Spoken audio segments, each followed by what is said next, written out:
దేశంలో ఉగ్రవాదుల ఏరివేత కార్యక్రమం కొనసాగుతుంది.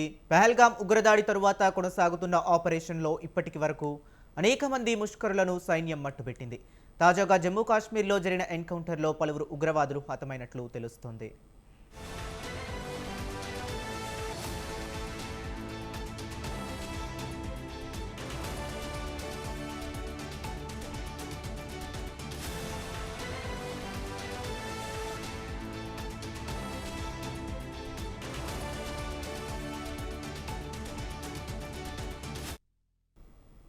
ఉదంపూర్, కిష్త్వార్లలో భద్రతా దళాలు ఉగ్రవాదుల మధ్య ఎదురు కాల్పులు జరిగాయి. 7 ఉగ్రవాదులు సైన్యానికి చిక్కినట్లు సమాచారం. ఈ ఘటనలో ఒక జవాన్కు కూడా గాయాలు అయినట్లు తెలుస్తుంది. పక్కా సమాచారంతో సైన్యం రంగంలోకి దిగడంతో సైన్యం ఉగ్రవాదుల మధ్య ఎదురు కాల్పులు చోటు చేసుకున్నాయి.